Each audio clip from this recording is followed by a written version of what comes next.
Praise the Lord. మరి ఒకసారి విశ్వాస వీరులను గురించి మనం ఈరోజు ధ్యానం చేద్దాం. చిన్న ప్రార్థన చేసుకొని, గొప్ప దేవ, జీవం గల దేవ, జీవాధిపతి, స్తోత్రం, అద్భుతకరుడ, మరి ఒకసారి నీ స్వరాన్ని పరిశుద్ధాత్మడా వినిపించండి. మరి బైబిల్లో ఎంతోమంది విశ్వాస వీరులు ఉన్నారు ప్రభా. వారిని ధ్యానించి వారి విశ్వాసం ద్వారా మేము కూడా విశ్వాసంలో బలపడడానికి మీరే కృప దయచేయమని యేసు నామమున ప్రార్థిస్తున్నాను తండ్రి. ఆమేన్, ఆమేన్. Praise the Lord. మరి విశ్వాసము అనేది మనం చూసినట్లయితే ఇక్కడ ఆత్మ ఫలాలలో కూడా విశ్వాసం ఉంది అని మనం చూస్తాం. విశ్వాసము అనేది చూస్తే అసలు ఏమని ఉంది?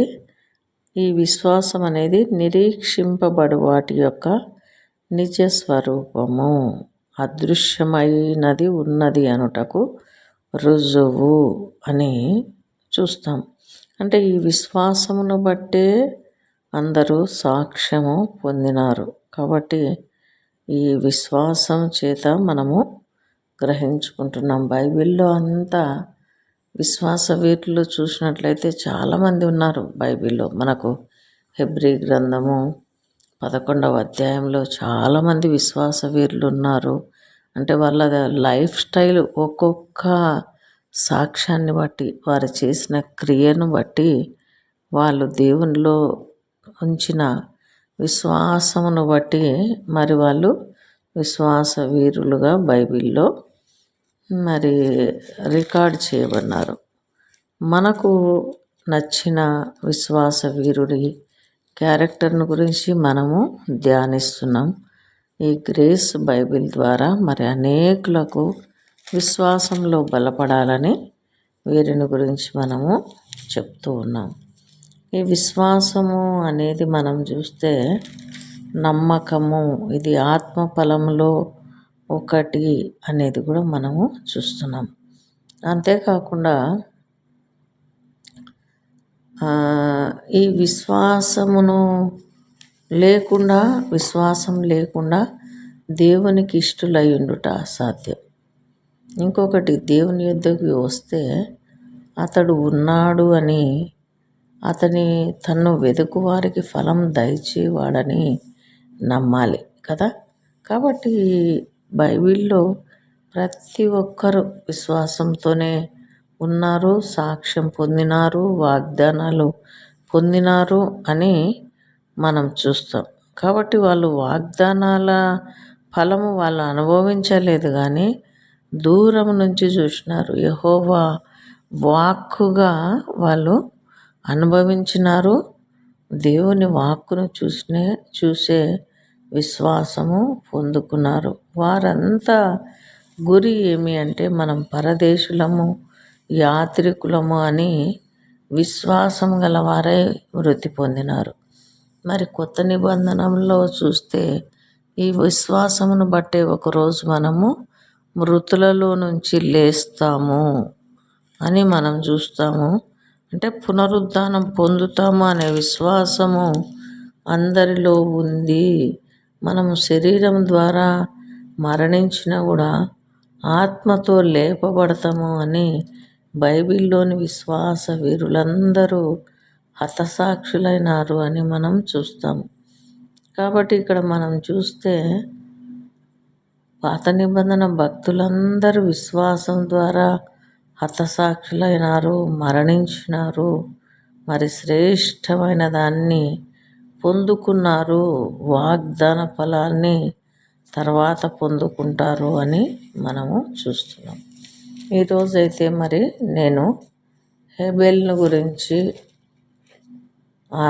ధ్యానించాలని నేను ప్రోత్సహించబడిన దానిగా ఉంటున్నాను. ఈరోజు హేబెల్ గురించి మనము చూద్దాము. హేబెల్ అంటే ఏమి అర్థము అంటే, ఆవిరి, శ్వాస అని అర్థము అని మనము చూస్తున్నాము. ఈ శ్వాస, ఈ హేబెలు అంటే శ్వాస, ఊపిరి అని మనం చూస్తున్నాం. ఈ హెబెలు ఎవరు? ఈ హెబెలు గురించి అయితే మరి వేస్ట్ వెయిన్ అని మరి song of songs author Solomon మహారాజు ప్రసంగిలో 38 సార్లు చెప్పినట్లుగా చూస్తాం. అసలు హెబెల్ అనేది ఒక పేరా? అసలు ఏంటి? ఎవరా వ్యక్తి? ఏంటి అని మనం చూస్తాం. ఆదాము హవ్వల కుమారుడు, మొదటి కుమారుడు కయీను, రెండవ కుమారుడు హెబెలు అని మనం చూస్తాం. ఈ హెబెలు వృత్తి ఏమంటే గొర్రెల కాపరి.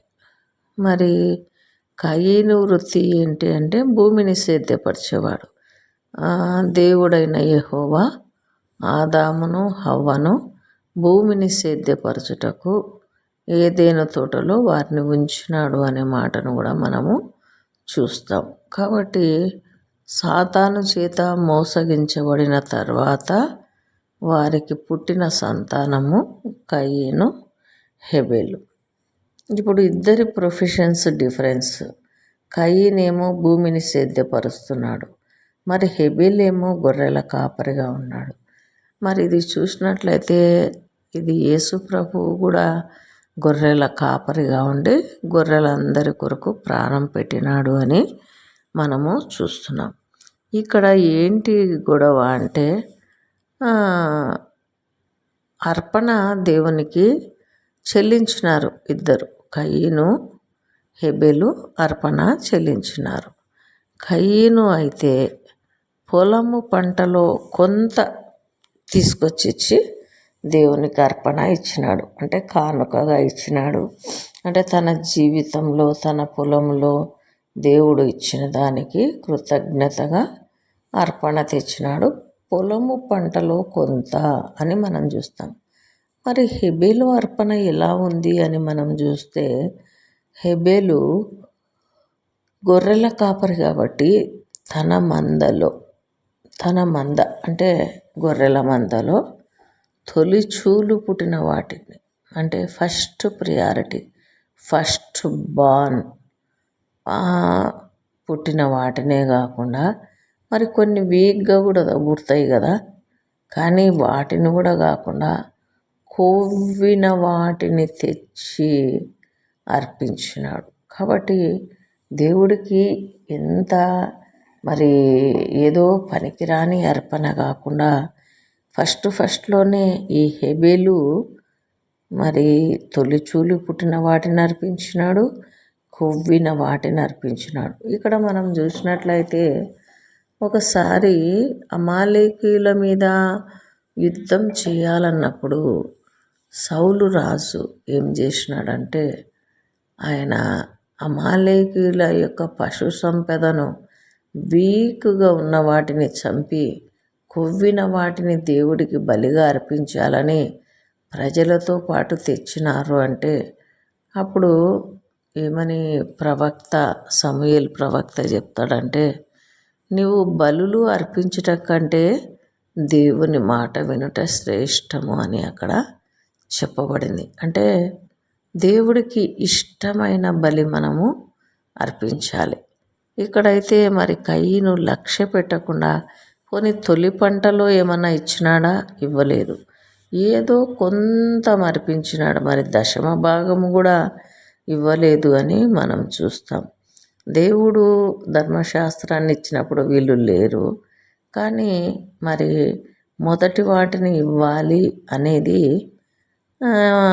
హెబెలు ఫాలో అయినాడు, కానీ కయీను ఫాలో అవ్వలేదు. ఇప్పుడు దేవుడు ఆయన హెబెలు అర్పణను లక్ష్య పెట్టినందుకు కయీనుకు చాలా కోపం వచ్చింది. మరి ముఖం కూడా చిన్నబుచ్చుకున్నాడు. అప్పుడు దేవుడు మాట్లాడుతున్నాడు కయీనుతో, ఎందుకు నువ్వు ముఖం చిన్నబుచ్చుకుంటున్నావు? నువ్వు మంచి పని చేస్తే తల ఎత్తుకుంటావు కదా, నువ్వు ఒకవేళ మంచి పని చేయకుంటే పాపం పొంచి ఉంటుంది, దానికి పాపానికి నీ మీద వాంఛ కలుగుతుంది అని దేవుడు చెప్పినాడు కూడా. అయినప్పటికీ కయీను మరి ఇక్కడ ఏం చేసినాడంటే, తన తమ్మునితో ప్రేమగా మాట్లాడుతూ పొలానికి తీసుకుని పోయినాడు. పొలానికి తీసుకొని పోయినప్పుడు మరి అన్నను నమ్మినాడు. నమ్మి తమ్ముడు అన్నతో పోతే అక్కడ పొలంలో హేబేలు మీద పడి అతన్ని చంపినాడు. చంపినప్పుడు హేబేలు యొక్క రక్తము మరి నేలలో నుంచి మొరపెట్టింది అని మనం చూస్తాం. కాబట్టి దేవుడు అడుగుతున్నాడు, యెహోవా నీ తమ్ముడైన హేబేలు ఎక్కడ ఉన్నాడని కయీనును అడిగినప్పుడు కయీను ఏమంటాడు, నా తమ్మునికి నేను కావలి వాడినా అని దేవునికే రిప్లై ఇస్తున్నాడు. అప్పుడు అంటాడు, ఆదికాండము 4వ అధ్యాయము 10వ వచనంలో యెహోవా దేవుడు అంటున్నాడు, దేవుడికి తెలియకనా నీ తమ్ముడు ఎక్కడా అని అడిగినాడు అంటే, అడుగుదాము కయీనును ఏం చెప్తాడో రిప్లై అని అడిగినాడు. కానీ నేను కావాలి వాడనా అంటే నేనేమన్నా వాచ్మెన్ అని దేవునికే ఎదురు చెప్పినాడు. అప్పుడు ఏమంటున్నాడంటే, నీవు చేసిన పని ఏమి, నువ్వు నీ తమ్ముని చంపినావని కూడా తెలుసు, కానీ నీ తమ్ముని యొక్క రక్తము యొక్క స్వరము నేలలో నుండి నాకు మొరపెట్టుచున్నది. కావున నీ తమ్ముని రక్తమును నీ చేతిలో నుండి పుచ్చుకొనుటకు నోరు తెరిచిన ఈ నేల మీద ఉండకుండా నీవు శపింపబడిన వాడవు. నీవు నీళ్లను సేద్యపరుస్తున్నావు, అది నీకు సారమియ్యదు. భూమి మీద దిగులు పడుచు దేశ దిమ్మరివై ఉందువు అని అక్కడ యెహోవా దేవుడు మరి కయీనుతో మాట్లాడుతున్నాడు. అప్పుడు కయీను ఏమంటాడంటే, నా దోష శిక్ష నేను భరింపలేనంత గొప్పది. నేడు ఈ ప్రదేశం నుండి నన్ను వెళ్ళగొట్టితివి, నీ సన్నిధికి రాకుండా వెలివేయబడి దిగులు పడుచు భూమి మీద దేశ తిమ్మరిన ఇందును. కావున నన్ను కనుగొను వాడెవడో వాడు నన్ను చంపునని యెహోవాతో అనెను. అంటే దేవుడేమో ఒక గుర్తేస్తున్నాడు ఆ దోష శిక్ష గురించి.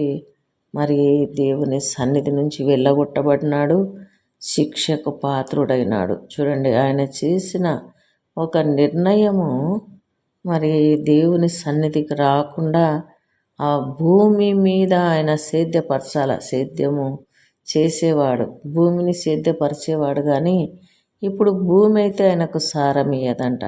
మరి ఆదాముకు శాపం ఇచ్చినప్పుడేమో దేవుడు మొట్టమొదటగా భూమికే శపించబడింది. భూమి ఏమంటాడు, నీవు నీ భార్య మాట విని తినవద్దన్న వృక్ష ఫలములు ఈ భూమి నుంచి వచ్చినాయి కదా, ఈ వృక్ష ఫలములు ఇవి తింటివి గనక నేల శపించబడి ఉన్నది. ప్రయాసతో నువ్వు బ్రతుకు దినాలన్నీ పంట తింటావు, కానీ అది ముండ్ల తుప్పలను గచ్చ పొదలను నీకు మొలిపించును అని నీవు నేలకు తిరిగి చేరు వరకు నీ ముఖపు చెమట కార్చి ఆహారం తిందు. ఇప్పుడు రైతులు ఎంత కష్టపడుతున్నారు, కానీ ఏ ఆర్టిఫిషియల్ మరి మందులు వేస్తున్నా కూడా పొలాలు పంటలు మంచిగా పండటం లేదు. ఎందుకంటే దేవుడు ఆదాముకి ఇచ్చిన శాపం చివరికి ఏమైంది, నీవు నేలమంటి నుంచి తీయబడితివి, నీవు మన్నే గనక తిరిగి మన్నైపోతావు. అంటే ఇక్కడ శాపము ఆదాము చేసిన పాపానికి భూమికి ఇవ్వబడింది అని మనం చూస్తాం. ఎందుకంటే నీవు మంటి నుంచి తీయబడినావని మన్ను కూడా సారమీయకుండా గచ్చ పొదలను ముండ్ల పొదలను మొలిపిస్తుంది. అందుకే ఈ శాపం తీసివేయడానికే యేసు ప్రభువుకు శిలువ మీద ముండ్ల కిరీటం పెట్టబడింది.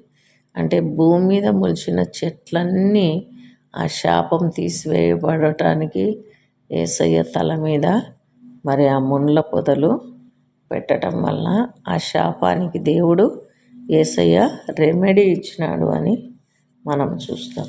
ఇక్కడ చూస్తే కయీనును చంపితే 7 ప్రతిదండన కలుగుతుంది.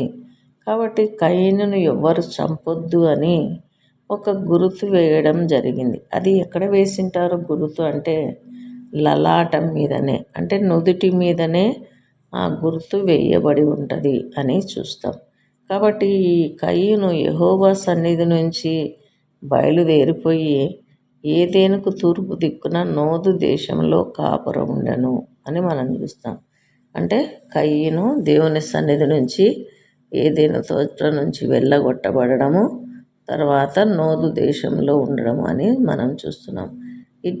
ఇది మొట్టమొదటగా ఆదికాండం 4వ అధ్యాయంలో ఫస్ట్ మర్డరర్ ఎవరు అంటే కయ్యను. ఫస్ట్ మార్టిరర్ ఎవరు, హతసాక్షి అంటే ఎవరు, హెబెలు. ఫస్ట్ అర్పణ. ఈ హెబెలు అంటే అర్పణ ఏమి పేరు ఏమి, అర్థం ఏమి అంటే శ్వాస లేదా ఆవిరి. అంటే మన జీవం కూడా సాగిపోయిన నీడ కాదా అని. మరి యుద్ధ కాలమున నరుని జీవితం అంతే కదా, ఆవిరి వంటిది కదా, ఇంతలో కనపడి అంతలో మాయమైపోయేది కదా, ఆవిరి వంటిది కదా మానవుని జీవితము, అది టెంపరీ కదా అనడానికి ఈ శ్వాస మనకు చూస్తాం. అంటే హెబెల్ అంటే శ్వాస లేక ఊపిరి అనే అర్థము. ఈయన ఫస్ట్ అమరవీరుడు. ఇప్పుడు మామూలుగా మనం చూస్తాం, మరి ఆర్మీలో నిన్న ఇండియా పాకిస్తాన్కు జరిగినప్పుడు ఎంతోమంది అమరవీరులు, మరి అనంతపురం జిల్లాలో కూడా మురళీ నాయక్ అనే అబ్బాయి, ఇంకా చాలామంది అమరవీరులు అయిపోయినారు. దేశం కొరకు వీర జవాన్లుగా ప్రాణాలు అర్పించినారు అని చూస్తాం. మరి ఇక్కడ వాళ్ళు దేశం కోసము ప్రాణాలు అర్పించి అమరవీరులు అయిపోతే, ఈ హెబెలు అన్న చేతిలో నిర్దోషి అయిన వాడు బలి అయినాడు. ఈ మధ్య మనం చూస్తున్నాము, దేవుని బిడ్డలు ఎంతోమంది దేవునికి ఇష్టలైన వాళ్ళను మరి వేరే దేశద్రోహులు చంపుతూ ఉన్నారని చూస్తాం. నిజాయితీ కొరకు గ్రహం స్టెయిన్స్, ప్రవీణ్ పగడాల్ లాంటి వాళ్ళు దేవుణ్ణి ప్రకటించిన వారిని హతసాక్షులుగా ప్రజలు చేసినారు. అంటే అనాది కాలంగా కయ్యను ఏ విధంగా మరి హెబెలును చంపినాడో, ఆ విధంగా ఈ దేశము, ఈ లోకము అనే పొలంలో మనం ఉన్నప్పుడు మన మీద పడి నీతిని అవినీతి చంపుతూ ఉంది. అపవాది మరి నీతిమంతుడైన క్రీస్తును మరి చంపడానికి ప్రయత్నం చేస్తూనే ఉంది అని మనం చూస్తాం. కాబట్టి ఇక్కడ హెబెలు యొక్క రక్తస్వరము నేలలో నుంచి మొర పెట్టిందంట. అంటే రక్తము మాట్లాడింది, రక్తము ప్రార్థన చేసింది అనేది మనం ఇక్కడ చూస్తాం. అంటే దేవుడు రక్తం యొక్క స్వరాన్ని మరణించిన తర్వాత, శరీరము లేకున్న తర్వాత కూడా మరి ఆ స్వరాన్ని దేవుడు వినగలడు. అందుకే ఆకాశం ఆలకించుము, భూమి చెవి ఎగ్గుమంటాం. మరి మనిషికైతే చెవులు ఉన్నాయి కానీ ఆకాశానికి భూమికి చెవులు లేవు. కానీ భూమి విను, ఆకాశమా విను అని మరి వాటిని సాక్షులుగా దేవుడు పెట్టినట్లుగా మనం చూస్తాం. మరి ఈ హెబెలు విశ్వాస వీరుడు అని చెప్పొచ్చు. ఎందుకంటే ఆయన మరణించినాడు, నిర్దోషిగా మరణించినాడు, రక్తము చిందించినాడు. మరి హెబెల్ను గురించి హెబ్రీ పత్రికలో ఏమని ఉంది అంటే విశ్వాస వీరుడు అని ఉంది. ఇంకొకటి, ఈ హెబెలు కయీను కంటే శ్రేష్టమైన బలి. ఇప్పుడు ఇద్దరు బలి అర్పించినారు, కానీ కయీను కంటే శ్రేష్టమైన బలి అర్పించినాడు అని మనం చూస్తాం. కాబట్టి అతడు అర్పణలను గురించి చెప్పినప్పుడు, మొదటి అర్పణలను గురించి చెప్పినప్పుడు మరి అతడు విశ్వాసమును బట్టి నీతిమంతుడు. హెబెలు విశ్వాసమును బట్టి నీతిమంతుడు. అంటే అతడు మృతి నొందియు విశ్వాసం ద్వారా మాట్లాడుచున్నాడు. చూడండి 11:4 చూస్తాం. విశ్వాసము ద్వారా మాట్లాడుతున్నాడు, చనిపోయి కూడా. అంటే అతని రక్తం మాట్లాడుతుందని. మరి యెషయా గ్రంథంలో యోబులో ఏముందంటే, భూమి రక్తమును కప్పకము, రక్తము కప్పబడకూడదంట, ఆ భూమి రక్తాన్ని తాగకూడదంట అని యెషయా గ్రంథంలో, యోబు గ్రంథంలో మనం చూస్తాం. యెషయా 26:20 అట్లా మనం చూస్తాం. అంటే దేవుడు ఏమంటాడంటే రక్తాన్ని కప్పొద్దంట, రక్తం మాట్లాడుతుందంట. మరి ప్రకటన 24:18లో భూమి మీద చిందింపబడిన వారి ప్రతి ఒక్క రక్తము అక్కడ కనిపించింది అని చూస్తాం. అంటే బబులోను నాశనం అయింది కానీ హతసాక్షుల రక్తం మాత్రము నశించలేదు అని. కాబట్టి దేవుడు పరిశుద్ధమైన రక్తానికి మరణానికి అప్పగించలేదు, భూమికి అప్పగించలేదు. చూడండి, ఆ రక్తము భూమి పీల్చుకుంది కానీ భూమిలో నుంచి, ఆ నేల నుంచి ఆ హెబెలు స్వరము దేవునికి ప్రార్థన చేసిందంట. ఇక్కడ ఒక మాట మనం విందాము. ఒకటి, హెబెలు శ్రేష్టమైన బలి ఇచ్చినాడు. తర్వాత నీతిమంతుడు అని సాక్ష్యం పొందినాడు. తర్వాత మృతి పొంది కూడా విశ్వాసం ద్వారా మాట్లాడుచున్నాడు. ఆయన విశ్వాస వీరుల జాబితాలో ఉన్నాడు. ఎక్కడో పాత నిబంధన భక్తుడు ఇక్కడ మాట్లాడుతున్నాడు, మరి విశ్వాసం ద్వారా మాట్లాడుతున్నాడు. ఒకటి, హెబెలు మరి అమరవీరుడు బలి అర్పించబడినాడు, దహన బలిగా అర్పించబడినాడని చూస్తే మనము యేసుప్రభువును గురించి చూస్తే ఏమనుంది? యేసుప్రభు మరి శ్రేష్టమైన బలి అర్పించినాడు. యేసుప్రభు రక్తము శిలువ మీద మొరపెట్టింది అని మనం చూస్తాం. మరి యేసుప్రభువుని గురించి ఏం చెప్పబడిందంటే ఆయన విశ్వాసం నాకు కర్త. విశ్వాసం ద్వారా హెబెలు మాట్లాడితే యేసుప్రభు అయితే విశ్వాసం నాకు కర్త, దానిని కొనసాగించువాడు.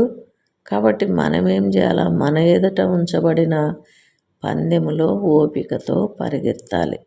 ఎందుకు యేసయ్య ఈ లోకంలో ఈ శ్రమలు, ఈ అవమానాలు భరించినాడు అంటే తన ఎదుట ఉంచబడిన ఆనందము కొరకై అవమానమును లక్ష్య పెట్టెను అని మనం చూస్తాం. అంటే యేసయ్య ఎదుట ఉంచబడిన ఆనందం ఏమిటి అంటే అన్ని నామముల కంటే ఉన్నత నామము.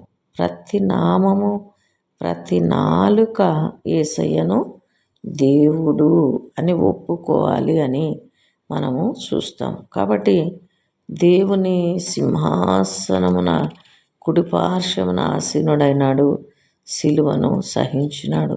శత్రువులను పాదపీఠముగా చేసే వరకు ఆయన తండ్రి కుడిపార్శ్వమున ఆసీనుడైనాడు. ఇక్కడ ఒకటి ఏమి అంటే హెబెలు ప్రార్థన చేసినాడు. ఏమని? ఆయన రక్తము మొరపెట్టింది ఏమని? నన్ను చంపిన కయీని మీద పగ తీర్చుకోమని. డిఫరెన్స్ అది. ఇక్కడ యేసు ప్రభువు యొక్క రక్తము సిలువ మీద 7 మాటలు పలికింది, సిలువ బలిపీఠం మీద. మరి యేసు ప్రభు ఏమని చెప్తున్నాడంటే తనను హింసించిన వారి కొరకు ప్రార్థన చేస్తున్నాడు. తనను కొరడా దెబ్బలు కొట్టినారు, చేతులకు చీలలు, కాళ్ళకు మేకులు, తలకు ముళ్ళ కిరీటము, డొక్కలో బల్లెం.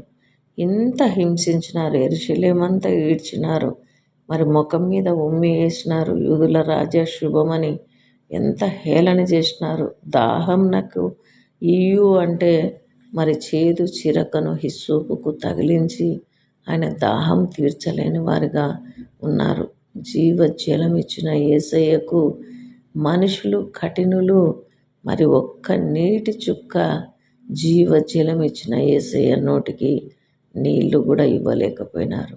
ఈ భూమినే సృష్టించి ఆకాశమైన సింహాసనం, భూమి ఆయన పాదపీఠం అంటే ఆ పాదపీఠం దగ్గర కూడా ఆయనకు 2 అడుగుల స్థలం ఇవ్వకుండా ఆకాశానికి భూమికి మధ్యలో వ్రేలాడదీసినారు యేసయ్యను. కాబట్టి ఈ భూమి మీద యేసయ్య మనుషుల చేతుల్లో 30 సంవత్సరాలు కనిపించలేదు, కానీ 3.5 సంవత్సరాలు శక్తివంతంగా ప్రకటించి 12 మంది అపోస్తులను ఏర్పరిచి సువార్తను ప్రకటించి అద్భుతాలు చేసి మరణం నుంచి లేపి రోగాల నుంచి విడిపించి అందరూ నశించకుండా విడిపించబడాలని పరిశుద్ధాత్మని లోకానికి పంపి యేసుప్రభు ఎంతో ప్రణాళికతో పరలోకము నుంచి మనుష్య కుమారునిగా శిశువుగా మరి ఈ లోకానికి వచ్చి కన్యమరియ గర్భంలో జన్మించి 33.5 సంవత్సరాలు నిలువ నీడలేక మనుష్య కుమారునికి తల వాల్చుకొనుటకు స్థలం లేక పుట్టుకలో కూడా తన బెత్లెహేములో తన ఇంట్లోనే స్థలం లేక సిలువ మరణంలో కూడా 2 అడుగుల స్థలం లేక యేసయ్య మరణం అనుభవించిన వాడుగా మనుషుని కంటే కొంచెం తక్కువ చేయబడిన వాడిగా ఆయన ఉన్నాడు అని మనం చూస్తాం. మరి ఇంకేమంటే హేబేలు ప్రతీకారం కోసం ప్రార్థన చేస్తే యేసుప్రభువు క్షమాపణ కోసం ప్రార్థన చేసినారు. తనను హింసించు వారి కొరకు ప్రార్థన చేసినాడు. మత్తయి సువార్తలో చెప్పబడిన మాట, పలకబడిన మాటను నెరవేరుస్తూ శత్రువుల కొరకు ప్రార్థన, హింసించు వారి కొరకు ప్రార్థన సిలువ మీద చేసి చూపించినాడు. కాబట్టి వీరిని క్షమించుము అన్నాడు. అంటే తన్ని హింసించిన వారిని కూడా క్షమించమని తండ్రికి మొదటి మాటగా ప్రార్థన చేసినాడు. కాబట్టి హేబేలు బలి కంటే శ్రేష్టమైన బలి. హేబేలు మరణించినాడు, కానీ యేసు ప్రభువు మరణం యొక్కయు పాతాళం యొక్కయు తాళపు చెవులు గలవాడు. అంతేకాకుండా హెబ్రీ 12:23లో ఏముందంటే, సియోనను కొండకు జీవము గల దేవుని పట్టణం నాకు, అనగా పరలోకపు యెరూషలేముకు వేవేల కొలది దేవదూతల యుద్ధకు పరలోకమందు వ్రాయబడి ఉన్న జ్యేష్ఠుల సంఘమునకు వారి మహోత్సవమునకు అందరి న్యాయాధిపతి అయిన దేవుని యుద్ధకు సంపూర్ణ సిద్ధి పొందిన నీతిమంతుల ఆత్మల యుద్ధకు కొత్త నిబంధనకు మధ్యవర్తి అయిన యేసునొద్దకు హేబేలు కంటే మరి శ్రేష్టమగు పలుగు ప్రోక్షణ రక్తంనకు మీరు వచ్చి ఉన్నారు. కాబట్టి హేబేలు కంటే శ్రేష్టమైన బలి యేసయ్యది. హేబేలు కంటే శ్రేష్టమైన అర్పణ యేసయ్యది. అందుకే తీతు పత్రికలో కూడా మనం ఒక మాటను చూస్తాం. తీతు పత్రికలో చూడండి ఒకసారి. తీతు పత్రిక 2వ అధ్యాయము 14లో, ఆయన సమస్తమైన దుర్నీతి నుండి మనలను విమోచించి సత్క్రియల యందు ఆసక్తి గల ప్రజలను తన కోసము పవిత్రపరచుకొని తన సొత్తుగా చేసుకొనుటకు తన్ను తానే మన కొరకు అర్పించుకొనెను. అంటే ఇక్కడ యేసు ప్రభు తానే అర్పణగా మరి ఏర్పరచుకున్నాడు అని మన కొరకు మరి పాపులమై ఉండగా మరి పరమల వాసనగా అర్పించుకొనెను అని ఎఫెసీ 2లో కూడా మనము చూస్తాం. అంతేకాకుండా మరి ప్రకటన గ్రంథము 5వ అధ్యాయంలో చూస్తే ఆయన యేసుప్రభు మరి దహన బలిగా, పాప పరిహారార్థ బలిగా, అపరాధ పరిహారార్థ బలిగా యేసయ్య అర్పించబడినాడు. అందుకే యేసుప్రభు 7 ముద్రలు విప్పడానికి యోగ్యుడు. ఈ గొర్రె పిల్లకు 7 కమ్ములు 7 కన్నులున్నాయి. ఈ 7 కొమ్ములు ఏవి అంటే శక్తి, బలము, ఐశ్వర్యము, జ్ఞానము, ఘనత, మహిమా, స్తోత్రం. ఇవి 7 కొమ్ములు. మరి ఈ 24 పెద్దలు ఏమంటున్నారు యేసు ప్రభువును అంటే, 7 ముద్రలు తీసుకున్నప్పుడు తండ్రి చేతిలోని గ్రంథాన్ని తీసుకొని దాని ముద్రలు విప్పుటకు యోగ్యుడవు, నీవు వధింపబడిన వాడవై నీ రక్తమిచ్చి ప్రతి వంశంలోనూ ఆయా భాషలు మాట్లాడు వారిలోనూ ప్రతి ప్రజలోనూ ప్రతి జనంలోనూ దేవుని కొరకు మనుషులను కొని మా దేవునికి వారిని ఒక రాజ్యంగాను యాజకులుగాను చేసి గనక వారు భూలోకమందు ఏలుదురని కొత్త పాట పాడతారు. అంటే యేసుప్రభు వధించబడి తన రక్తమిచ్చి ప్రతి వంశంలో నుంచి ప్రతి భాషలు మాట్లాడు వారిలో నుంచి ప్రతి ప్రజలో నుంచి ప్రతి జనంలో నుంచి దేవుని కొరకు రక్తం ఇచ్చి కొన్నాడు, ప్రాణం ఇచ్చి కొన్నాడు, యాజకులుగా చేసినాడు, రాజులుగా చేసినాడు. కాబట్టి పరలోకమందును భూలోకమందును భూమి కిందను మరి సముద్రంలోనూ ఉన్న సింహాసనాసీనుడైన వానికి గొర్రె పిల్లకు స్తోత్రము, ఘనత, మహిమ, ప్రభావము యుగయుగములు కలుగునుగా కానీ చెప్పుట వెంటనే 4 జీవులు ఆమెనని చెప్పాను. కాబట్టి ఇక్కడ ఒక వర్షిప్ జరుగుతుంది పరలోకంలో. యేసుప్రభు 7 ముద్రలు విప్పినప్పుడు మరి అక్కడ యూదా గోత్రపు సింహము, దావీదు వేరు చిగురు 7 ముద్రలు విప్పడానికి జయం పొందినాడు. ఎందుకంటే ఆయన మనుషులందరి కొరకు రక్తమిచ్చి వారిని విడిపించినాడు. నశించిన దాన్ని వెతికి రక్షించినాడు యేసుప్రభు. జీవజల ఊట, జీవాహారము, ధవలవర్ణుడు, రత్నవర్ణుడు మన యేసుప్రభు. ప్రాణమిచ్చినంతగా నన్ను ప్రేమించి రాజులైన యాజక సమూహంగా మనకు చేసినాడు. ప్రకాశమానమైన వేకువ చుక్క ఆయననే, అల్ఫా ఒమేగా ఆయననే, మొదటివాడు కల్పడివాడు ఆయననే, ఆమెననువాడు ఆయననే. కాబట్టి సజీవుడై మరణం యొక్క, పాతాళం యొక్క తాళం చెవులు కలిగినవాడు. కాబట్టి మరి యేసుప్రభువు రక్తము మనందరి కొరకు పెట్టబడింది, కార్చబడింది. పరిశుద్ధమైన రక్తం, యేసుప్రభు రక్తము పరిశుద్ధమైన రక్తం. మరి హెబెలు రక్తము విశ్వాసం ద్వారా మాట్లాడినా కూడా మరి హెబెలు కంటే శ్రేష్టమైన బలి యేసయ్యది. మరి హెబెలు కంటే శ్రేష్టమైన అర్పణ యేసయ్యది. ఆయన ప్రాణం తనంతకు తానుగా పెట్టినాడు, తనంతకు తానుగా తీసుకున్నాడు. కాబట్టి ప్రాణం పెట్టే అధికారము, ప్రాణం తీసుకునే అధికారం యేసయ్యకుంది. మరి లోకంలో అపవాది యేసయ్య ప్రాణం తీయలేదు, మరి యూదులు యేసయ్య ప్రాణం తీయలేదు. కానీ యేసయ్య ఇచ్ఛాపూర్వకంగా ఆయన రక్తం వలననే మనకు విడుదల, విమోచన గనక యేసయ్య మన కొరకు శ్రేష్టమైన బలిగా, అర్పణగా, మన కొరకు తన్ను తాను సువాసనగా, పరిమళ యాగముగా, దహన బలిగా అర్పించుకున్నాడు. కాబట్టి యేసు ప్రభువు విశ్వాసం నాకు కర్త. కాబట్టి ఇక్కడ విశ్వాస వీరుల్లో హెబెలు ఎప్పుడో పాత నిబంధన ఫస్ట్ అమరవీరుడైతే, యేసు ప్రభువు మరి నూతన నిబంధనలో మరి మనుషులందరి కొరకు బలులను సమాప్తి చేసినాడు. పశువుల కొరకు బలులను సమాప్తి చేసి తన రక్తము చేత తనే పరలోకంలో ప్రవేశించి, మరి పాత నిబంధన భక్తులు చెరలో ఉన్నప్పుడు వారికి యేసు రక్త మార్గమున తప్ప పరలోకంలో చేరే ఛాన్స్ లేదు. కాబట్టి యేసు శరీరం అనే తెరచిరిగిన మార్గమున, రక్త మార్గమున, రక్షణ మార్గమున, జీవ మార్గమున, నూతన మార్గమున, యేసయ్య వీపు దారి అనే మార్గమున మనమందరము పరలోకంలో చేరినాము. పాత నిబంధన భక్తులు చేరినారు. ఆదాము మొదలుకొని బాప్తిసమిచ్చి యోహాను వరకు.